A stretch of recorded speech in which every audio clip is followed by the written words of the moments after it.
Buenos días. Buenos días. Ustedes cantaron con mucho volumen. Yo sé que fue para nuestro Dios y así Él lo merece, pero me gusta sentir la congregación viva también. Le traigo saludo de parte de nuestra iglesia, la Iglesia Bautista Internacional. Ellos han estado orando por nuestro tiempo aquí. Ha sido un buen tiempo. Llegamos el miércoles pasado, el jueves estuvimos viajando hacia el área de Caswell y ahí estuvimos reunidos con un grupo de pastores. El pastor Raudel estuvo ahí, el pastor Amaury que anda por ahí también estuvo con nosotros. Estuvimos ministrando ese grupo de pastores, de esposas, y para mí ha sido un gran placer. Me han servido como si fuera un rey y simplemente soy un esclavo de Cristo, pero me han servido de manera extraordinaria, de manera que Raudel, Mauri que anda por ahí, gracias, y todo sucede que de alguna manera lo han hecho posible.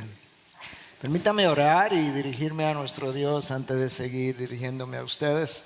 Padre, gracias por la oportunidad de poder estar en este lugar. Tú lo has hecho posible.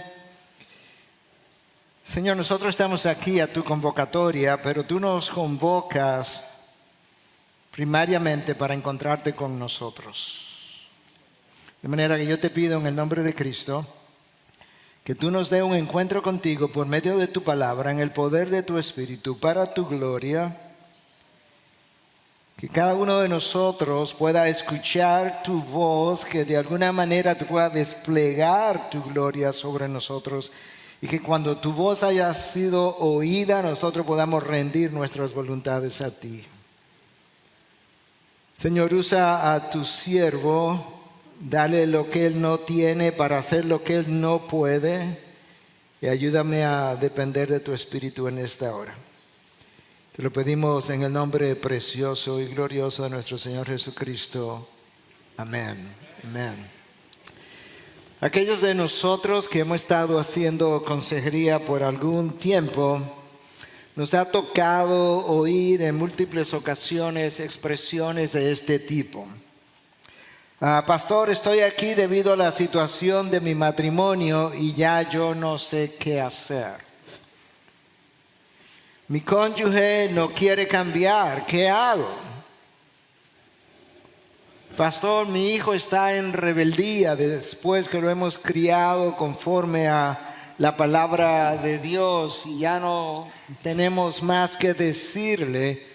No sé cómo ayudarle a cambiar, no sé cómo manejar esta situación. O como me dijo una persona en una ocasión, usted es el séptimo consejero y nadie nos ha podido ayudar. Yo no creo que usted va a poder hacerlo tampoco, estoy cansada. O yo no puedo creer que tengo que resignarme a ser infeliz para el resto de mi vida.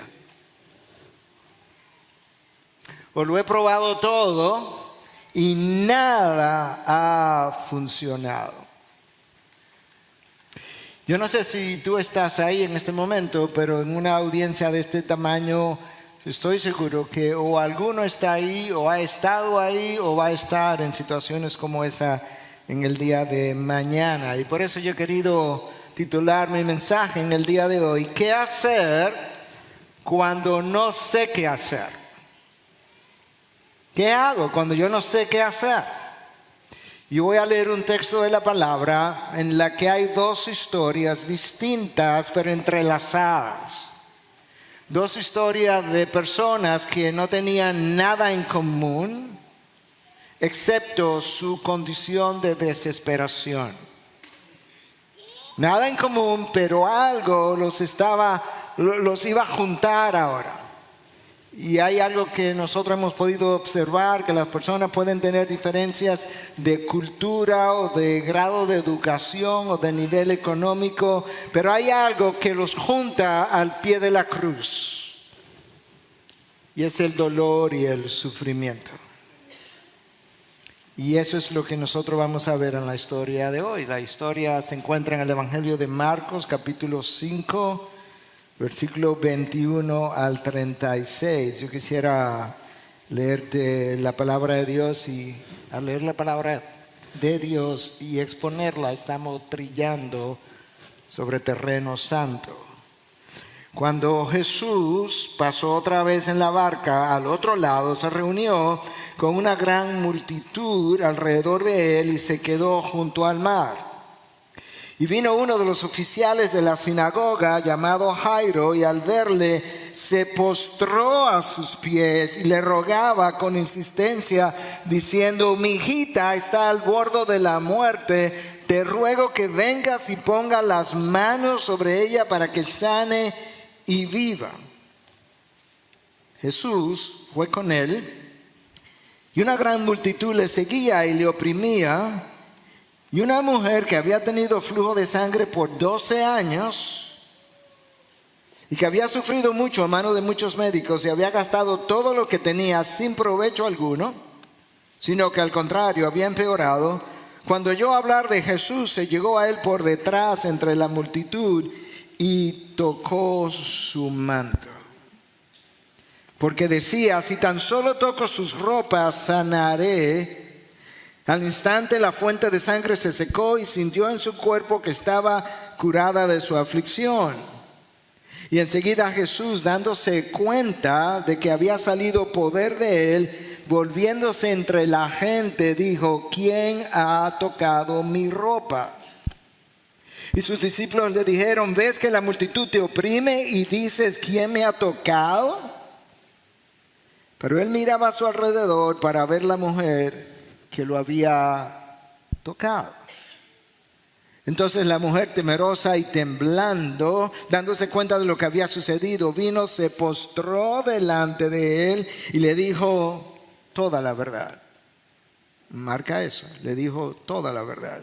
Y Jesús le dijo: hija, tu fe te ha sanado, vete en paz y queda sana de tu aflicción. Mientras todavía estaba hablando, vinieron de la casa del oficial de la sinagoga diciendo: tu hija ha muerto, ¿para qué molestas aún al maestro? Pero Jesús, oyendo lo que se hablaba, dijo al oficial de la sinagoga: no temas, cree solamente. Y no permitió que nadie fuera con él, sino Pedro, Jacobo y Juan, el hermano de Jacobo. Fueron a la casa del oficial de la sinagoga y Jesús vio el alboroto y a los que lloraban y se lamentaban mucho. Y entrando les dijo: ¿por qué hacéis alboroto y lloráis? La niña no ha muerto, sino que está dormida. Y se burlaban de él. Pero él, echando fuera a todos, tomó consigo al padre y a la madre de la niña y a los que estaban con él, y entró donde estaba la niña, y tomando a la niña por la mano le dijo: Talita cumi, que traducido significa: niña, a ti te digo, levántate. Y al instante la niña se levantó y comenzó a caminar, pues tenía 12 años. Y al momento se quedaron completamente atónitos. Entonces les dio órdenes estrictas de que nadie se enterara de esto. Y dijo que le dieran de comer a la niña. Que hay dos historias entretejidas, como dijimos al principio. La historia de la hija de Jairo, que tiene 12 años, y la historia de una mujer que tiene también 12 años, pero sangrando. Ninguno de los dos sabía qué hacer. Jairo tenía una hija al borde de la muerte, y en momentos cuando no había medicina posible, ¿qué hago? Y la mujer con un flujo de sangre por 12 años había visto todos los médicos posibles o curanderos sin encontrar sanación, lo había gastado todo. De hecho, el texto dice que en vez de mejorar, ella estaba peor. Y vinieron a Jesús como último recurso, que es como lamentablemente frecuentemente ocurre. Y si el maestro no puede hacer nada por la hija de Jairo, ella va a morir. Pero si el maestro no puede hacer nada por esta mujer que tiene 12 años sangrando, lo más probable que ella vaya a morir, porque tú no pasas 12 años sangrando sin que te debilites profundamente y sin que desarrolle una anemia suficientemente grande como para terminar con tu vida. Lucas nos dice que la hija de Jairo tenía 12 años. Y la mujer tenía 12 años sangrando, de manera que el año que la niña nació es el año cuando la mujer comenzó a sangrar.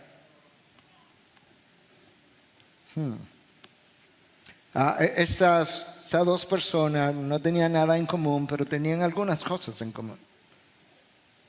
Cuando Jairo llega a donde Jesús, ¿tú recuerdas lo que pasó? Él se postró, cayó delante de él de rodillas.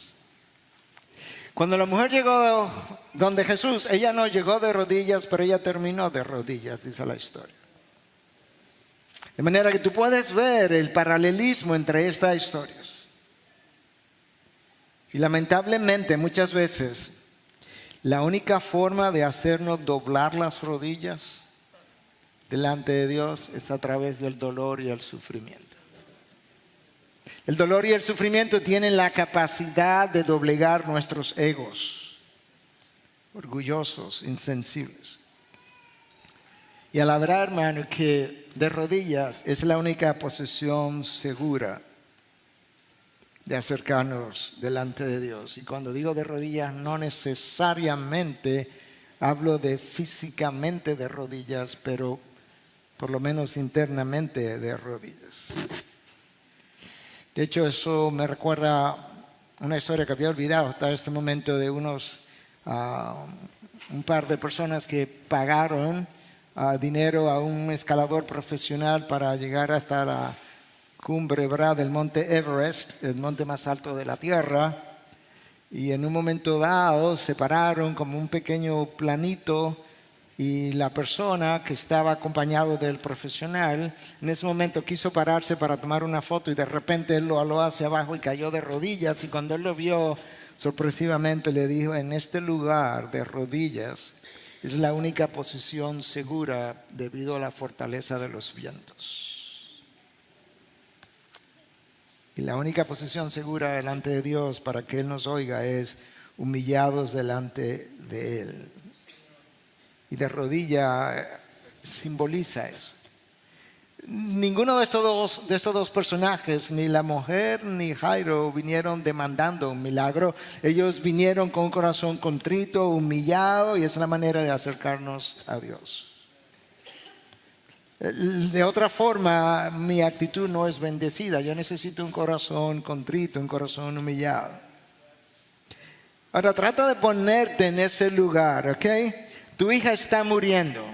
Tú vienes ansioso donde el maestro, le dices cuál es tu condición, tú estás desesperado y sabes que el texto, tú caes de rodilla y el texto dice que Jesús fue con él. Ven y ponle la mano a mi hija para que ella sane. Jesús accede y el texto dice que él comenzó a caminar con él. Ya va en camino a su casa y de repente viene una mujer por detrás, lo toca y Jesús se detiene a preguntar: ¿quién me tocó?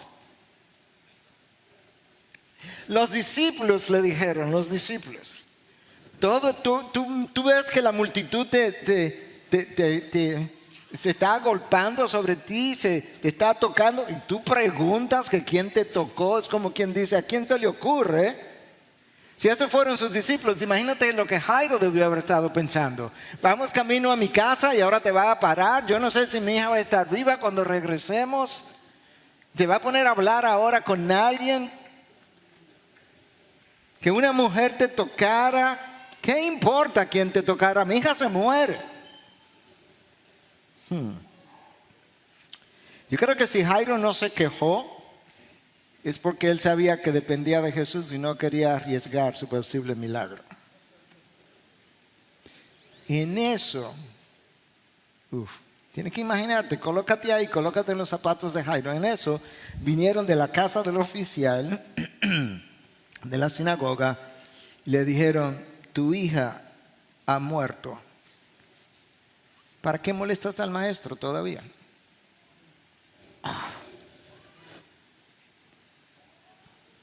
Eso en medio de la mujer que le tocó y que él se detuvo. Yo no sé si podían haber palabras más insensibles para comunicarle a Jairo que su hija se murió. diciéndole, ¿y todavía está molestando al maestro? ¿Te imaginas la cara de Jairo? ¿Te imaginas Jairo? Yo no lo puedo creer. 12 años, íbamos camino hacia allá.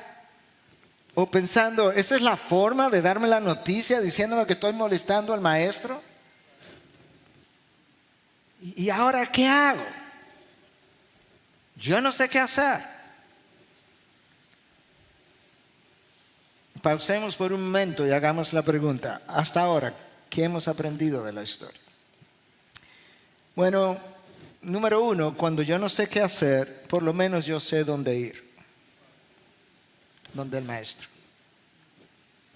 Número dos, cuando voy donde el maestro, yo necesito ir con un corazón contrito y humillado. No cuestionando, no demandando. ¿Sabes qué? Aún la segunda persona de la Trinidad, cuando fue a pedirle algo a su padre en Getsemaní, se arrodilló. Esa es la forma de decir, yo me someto, Dios, a tus designios. Jesús se arrodilló. En tercer lugar, cuando Dios parezca entretenido, como que no te está haciendo caso, como le pareció a Jairo, probablemente recuerda que Dios sabe lo que está haciendo, nunca ha cometido un error y nunca va a cometer uno. Número 4, Jesús nunca está deprisa. No lo estuvo con Jairo, no lo estuvo cuando le avisaron que Lázaro estaba muy malo, estaba grave y se tomó 2 días más para llegar. De manera que cuando Jesús parezca que no está haciendo nada en tu vida, recuerda, Él nunca ha estado deprisa. Y no lo va a estar con tu caso o con el mío. Número 5, 6, 7, no sé, ya me perdí. Cuando Jesús parezca, tú estás orando y estás orando, que no te está haciendo caso, recuerda, la primera vez que se lo dijiste, Él no se estaba enterando en ese momento de tu situación. Él estaba al tanto de tu condición. La conoce mejor que tú y antes que tú. De manera que Él sabe lo que está haciendo. Vamos a regresar a Jairo en un momento, pero quedémonos con la mujer ahora. Porque aparentemente se murió la hija de Jairo. La que está viva ahora es la mujer y está ahí. Y esa historia es triste, bastante triste. 12 años de desangramiento. Tú no haces eso sin estar físicamente y emocionalmente drenado y con debilitamiento físico. Cuando nos sentimos así, hermanos, físicamente débiles, emocionalmente drenados, eso afecta mi vida por completo, mi vida espiritual, mi vida emocional, mi relación con los demás. Pero es peor que eso. Porque de acuerdo a la ley de Moisés, Levítico 15, una mujer sangrando durante su sangramiento no podía ir al templo. 12 años sin ir al templo. Si la mujer estaba sangrando, lo que ella tocaba quedaba inmundo. De manera que donde yo me siente, no te sientes. Ella estaba consciente de que quien la tocaba quedaría inmundo también. De manera que esta debió haber sido una mujer muy solitaria. No creo que tuviera marido, 12 años sangrando. Muy abandonada, probablemente. Muy temerosa. Si alguien se entera de mi quebranto, ¿tú te imaginas? Yo dudo que esa sea la situación de alguno aquí, porque estamos en otros momentos médicos. Pero sí es posible que alguno se sienta cansado, drenado. Incluso que alguno tenga alguna situación y tema que alguien se pueda enterar de que mi hijo está en drogas o mi hijo ha preferido una relación del mismo sexo y que no se atreva a hablar con nadie. debido a la ley de Moisés, ella debió haber tenido mucho temor de que alguien se enterara, o quizás ni siquiera su familia se podía acercar tanto a ella, o le daba vergüenza conversarlo con alguien de su familia. Es muy posible que ella tuviera 12 años en silencio de muchas formas diferentes.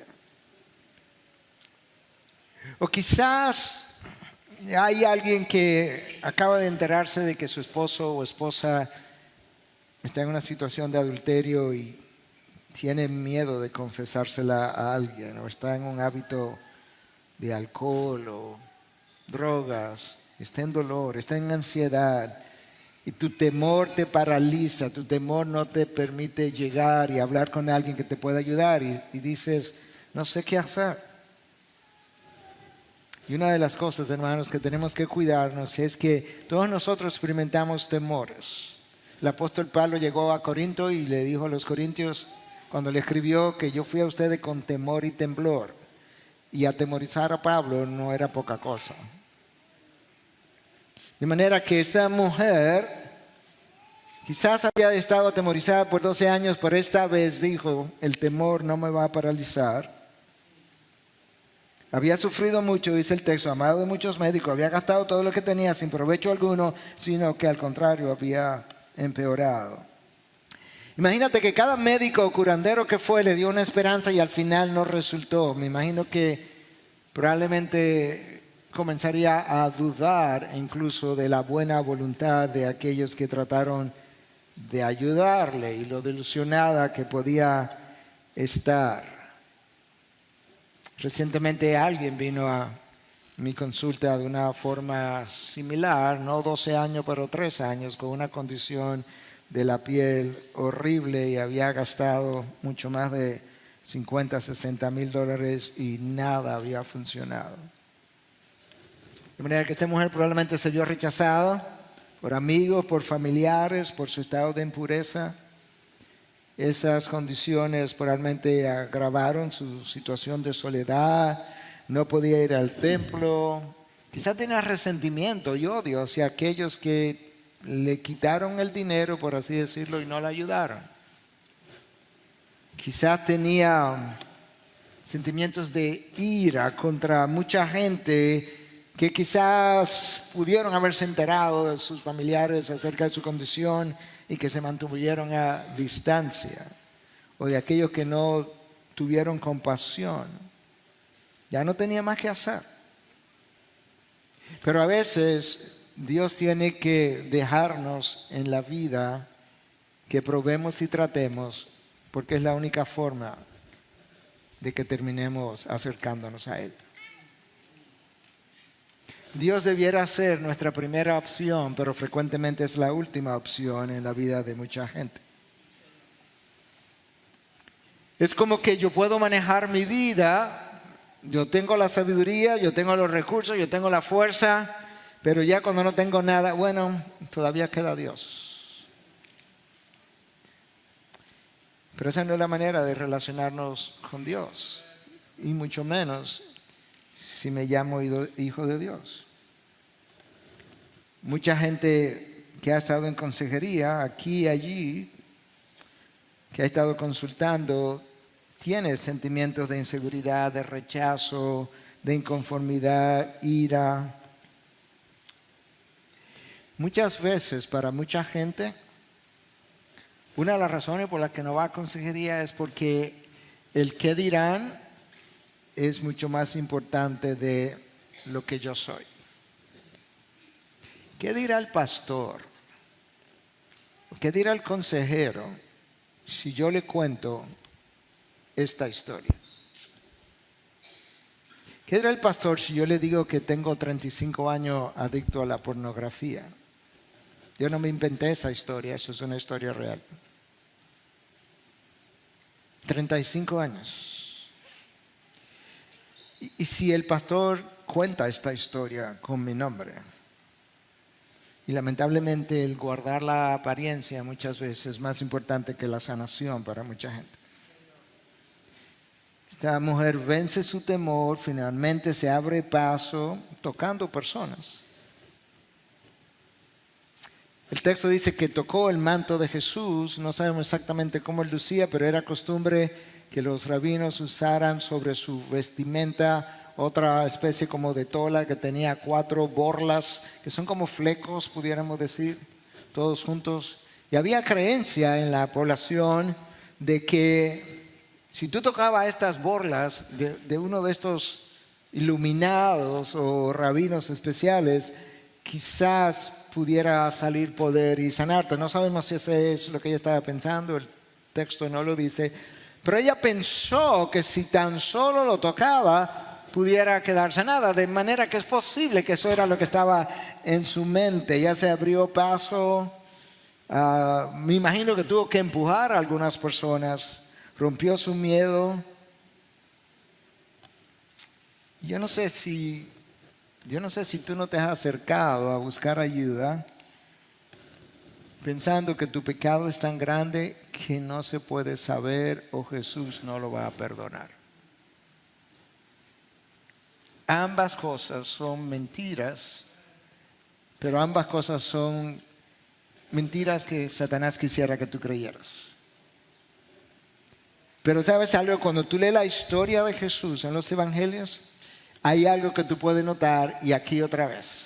La mujer estaba en la periferia, Jesús estaba allá, ella tuvo que acercarse. Cuando tú lees la historia de Jesús, las cosas buenas siempre pasaron cerca de Jesús, no lejos. De manera que en tu caminar cristiano, a veces no estás viendo todo lo que Dios quisiera que tuvieras, porque en la periferia las cosas no ocurren. Es en la cercanía con Dios. Es en la cercanía con Jesús. Si esta mujer se queda en la periferia, nada hubiera ocurrido. Si Jairo se queda en la periferia de su casa, tampoco nada hubiese ocurrido con su hijo. Y eso está ahí. Y en las iglesias, en todas, en la nuestra por igual, hay personas en necesidad de ser escuchadas y van al pastor. Y esto es lo que ocurre. Yo prediqué en una ocasión este mensaje en mi iglesia, con diferencias, pero lo prediqué. Y al otro día yo recibí una llamada para una consejería de parte de una persona. Y la persona me dijo: pastor, cuando usted predicó, cuando usted terminó, yo comencé a acercarme, tenía temor de acercarme, y usted estaba aquí y yo llegué donde usted y no me atreví a hablar, iba pasando, ya lo iba a dejar atrás, pero usted me vio y me llamó. Y cuando me llamó, yo me atreví a decirle que necesitaba hablar con usted. Quizá esta mujer venía acercándose a Jesús y a lo mejor en el temor, quizá le iba a pasar de largo, pero de repente se atrevió y tocó su manto y quedó sana.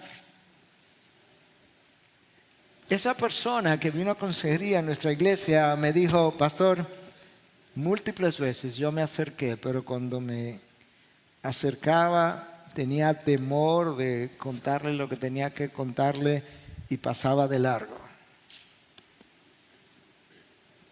Y pensaba, no, la próxima vez. Yo no sé si tú eres una de esas personas, pero tú tienes que abrirte paso entre la multitud y tienes que venir cerca de Jesús.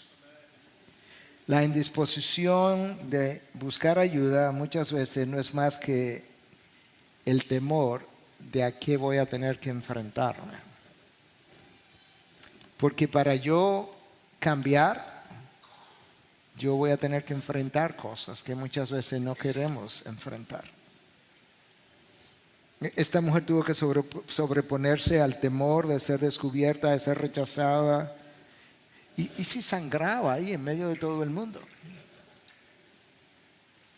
Y si pasaba vergüenza, quizá lo hubieran apedreado si ella hubiese hecho, si algo así hubiese ocurrido.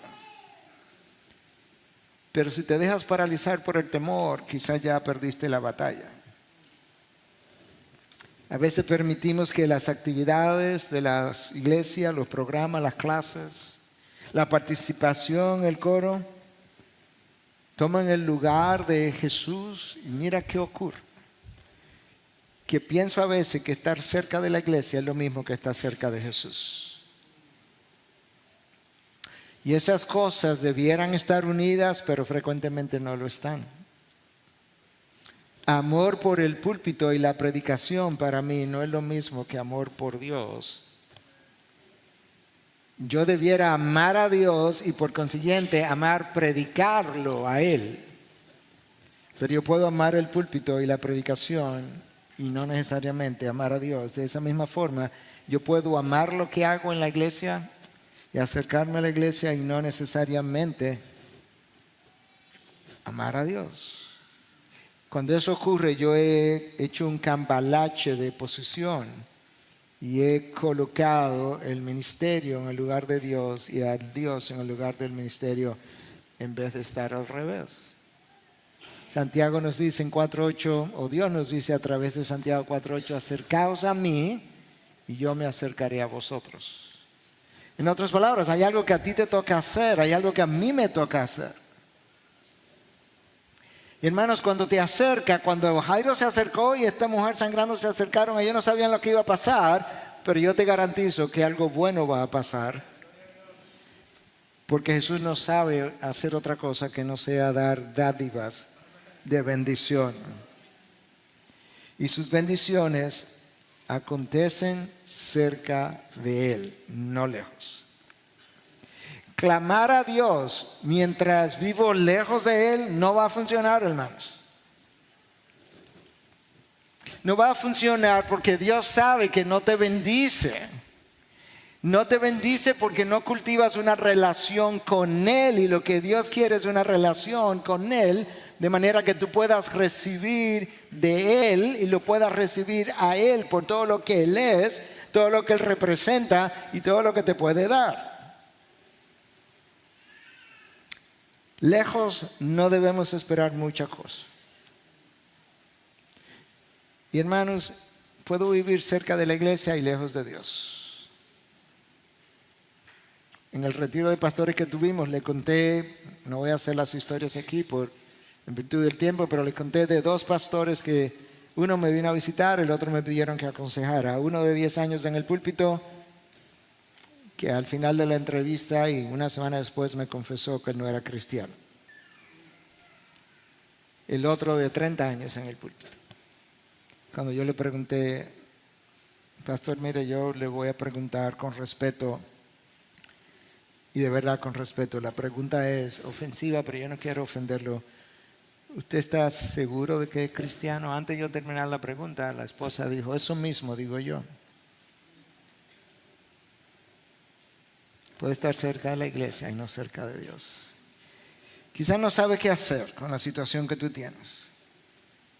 Pero yo sé por la palabra de Dios que el pueblo de Israel en un momento dado tampoco sabía qué hacer.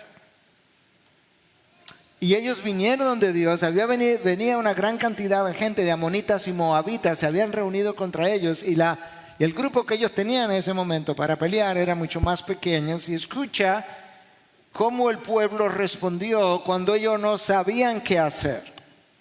De hecho, en la oración que hicieron a Dios le dijeron exactamente eso, no sabemos qué hacer. Te la voy a leer, 2 Crónicas 20:12. Porque no tenemos fuerza alguna delante de esta gran multitud que viene contra nosotros, escucha, y no sabemos qué hacer. Pero escucha ahora cómo termina la oración. Pero nuestros ojos están vueltos a ti. Yo no sé cuál es tu situación. Ve donde Dios, dile, Señor, yo no sé qué hacer, pero yo vengo y pongo mis ojos en ti, mi confianza en ti, para que hagas como tú entiendas que yo necesito que se haga en mi vida. Quizás le puede decir como el mismo Jesús dijo, este es mi deseo, que pase esta copa de mí, pero que se haga tu voluntad y no la mía. El pueblo judío en ese momento confesó su debilidad, su incapacidad para lidiar con el problema, y le dijo, Señor, como no sabemos, este es el problema, dinos, haz, resuelve. Y ahí muchas veces comienzan nuestros problemas, y es que nuestro orgullo frecuentemente no nos deja decir, es que no sabemos. pensamos siempre que sabemos, pensamos siempre que entendemos qué es lo próximo. Y probamos esto y probamos aquello que entendemos conforme a nuestra propia sabiduría pudiera resolver el problema, pero el problema no se resuelve.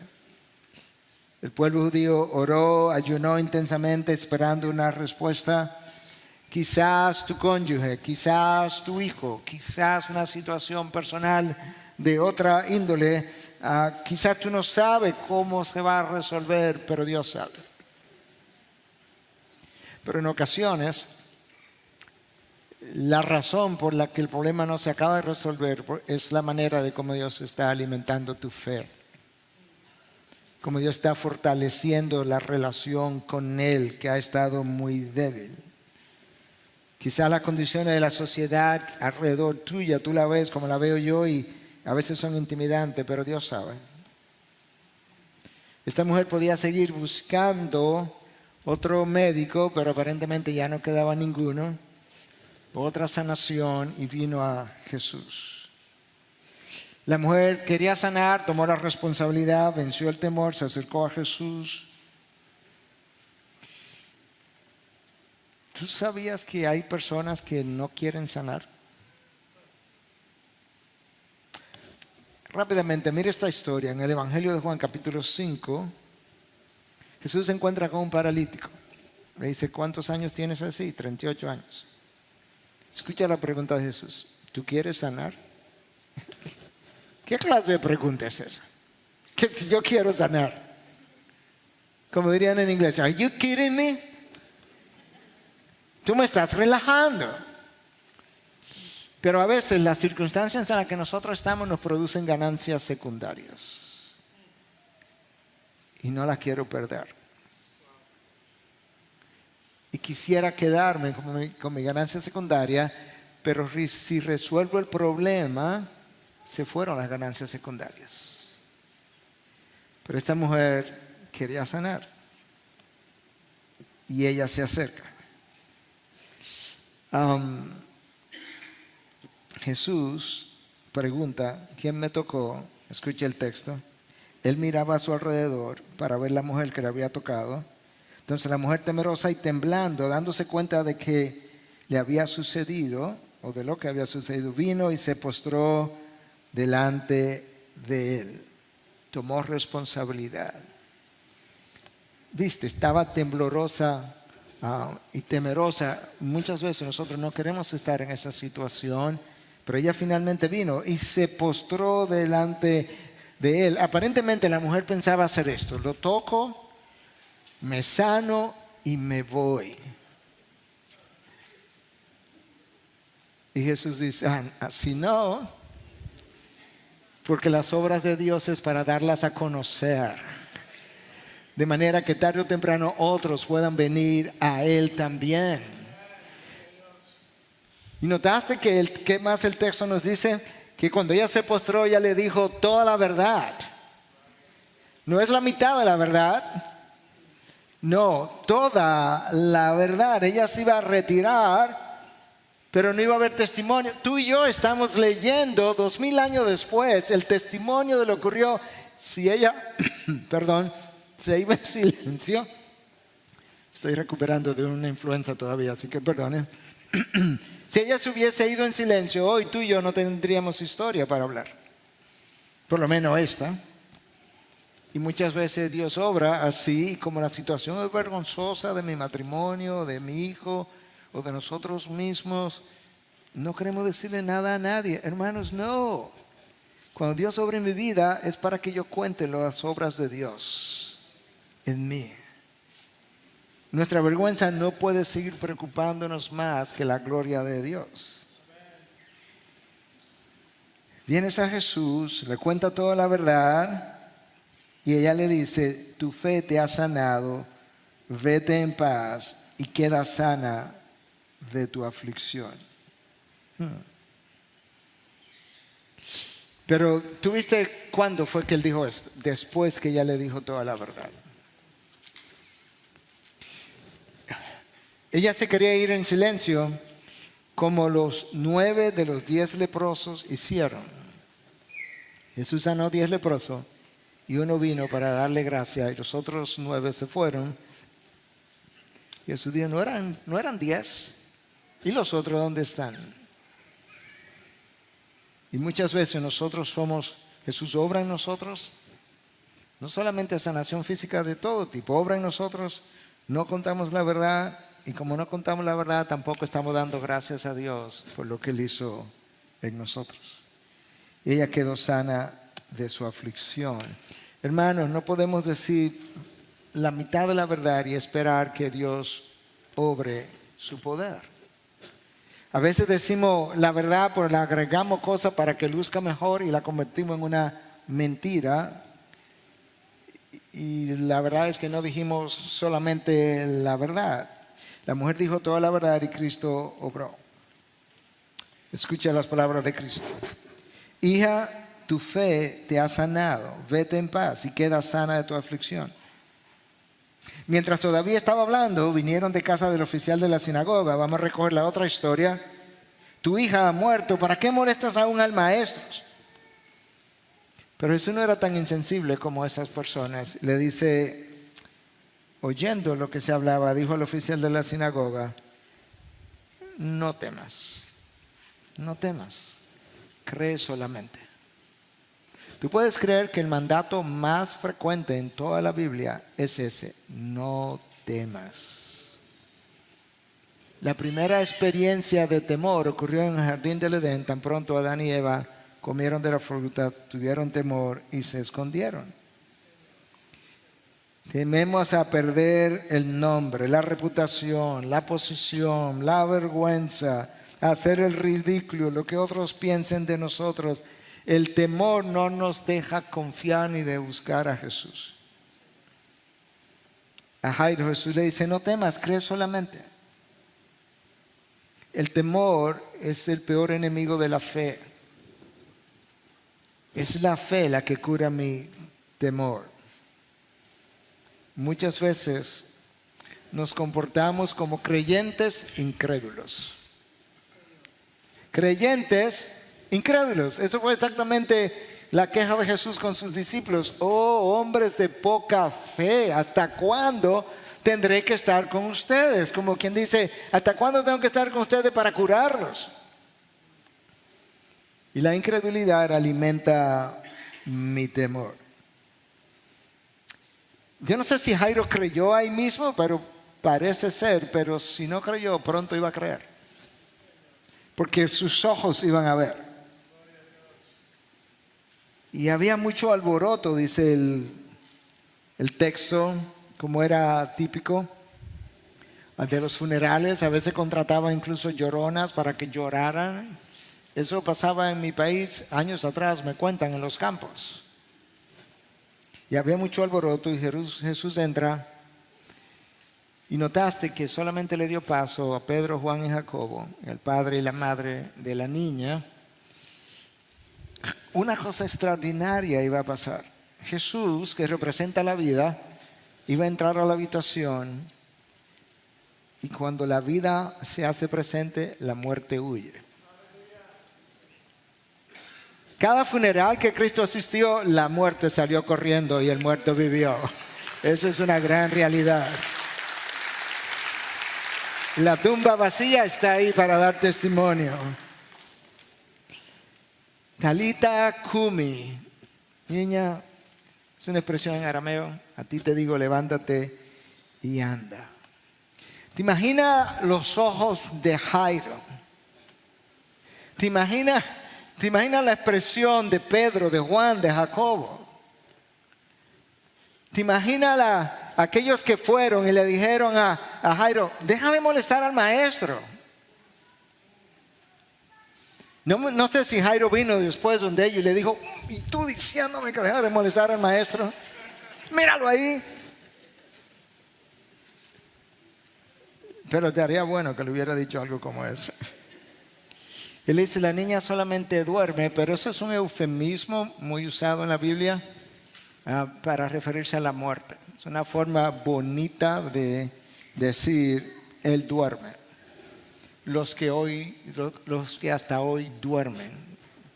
Eso es una forma de decir los que están muertos hasta hoy. Al final todos estaban atónitos. 2 milagros en una misma ocasión a 2 personas que no sabían qué hacer, pero supieron dónde ir, se acercaron a Jesús y aún con su poca fe quizás, porque quizás no tenían toda la fe, pero aún con una poca fe vinieron de Jesús y le dijeron: tú eres el único que puede hacer algo. Ven a mi casa. Y la mujer no tenía que decirle ven a mi casa porque ella estaba ahí. Tocó su manto y quedó sanada. Hermanos, quizás tu situación no es física, pero puede ser emocional, puede ser espiritual.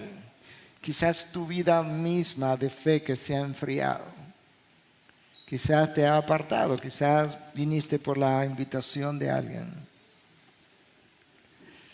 O quizás tu fe misma se había enfriado porque hay algo en tu vida que le pediste al Señor Jesús por un tiempo, no ocurrió, y como no ocurrió pensaste, a Él no le importa. O Él no tiene la sensibilidad que me han dicho que Jesús tiene, o mi caso no le interesa, pero quizás tu caso sí le interesa, pero más que tu sanación es tu alma que le interesa. Y por consiguiente, Él permite que esto continúe en ti porque es la manera de traerte a Él. Hermanos, nuestros problemas comenzaron cuando Adán y Eva le dieron la espalda a Dios. Y Dios entonces los expulsó del Edén. Nosotros todavía estamos fuera del Edén porque el Edén representaba la presencia de Dios. Estamos en el reino de Dios si hemos creído, pero cuando digo que estamos fuera del Edén me refiero a que estamos como transeúntes en el exilio, regresando a lo que fue una vez el Edén, la presencia de Dios, hasta que lo veamos cara a cara. Ahí se resolverán todos nuestros problemas. Pero si nuestros problemas comenzaron cuando Adán y Eva fueron expulsados del Edén, y el Edén fueron expulsados, ¿sabe dónde está la solución de mis problemas? Regresando al Edén, regresando a su cercanía. Porque si algo va a ocurrir en mi vida, va a ser cerca de Jesús, no lejos de Jesús. En la Biblia, en los evangelios, nada ocurrió lejos de Jesús. Y de esa misma manera, en nuestras vidas, las mejores cosas ocurrirán cuando tú hagas de Jesús tu prioridad, tu búsqueda número 1. No al final de tus esfuerzos, no cuando se te han acabado todas las opciones, sino como teniéndolo a Él como primera opción. Y cuando no sabes qué hacer, tú sabes dónde ir. Y cuando vayas donde Él, recuerda que Dios nunca ha estado deprisa. Cerró el Antiguo Testamento y esperó 400 años para enviar a un profeta. La segunda persona de la Trinidad se encarnó y duró 30 años para predicar su primer sermón. ¿Tú puedes creer eso? Si naciera hoy, nosotros estuviéramos diciéndole a los 15 años, vete a predicar, tú tienes los dones, tienes el talento, tienes el llamado, ¿qué espera? ¿Tú sabes lo que Él dijo? Mi hora no ha llegado. En otras palabras, la necesidad no constituye el llamado de Dios. No. Solo el llamado de Dios constituye el llamado de Dios. Por eso Él fue a la piscina de Bethesda y encontró cientos de enfermos y sanó a uno. Si había alguien con el poder y la autoridad de decir queden sanos todos, era Jesús. Y al final de sus días, cuando tú leas Juan 17, tú no lees que Jesús dijo, Padre, gracias porque sané a todos los enfermos.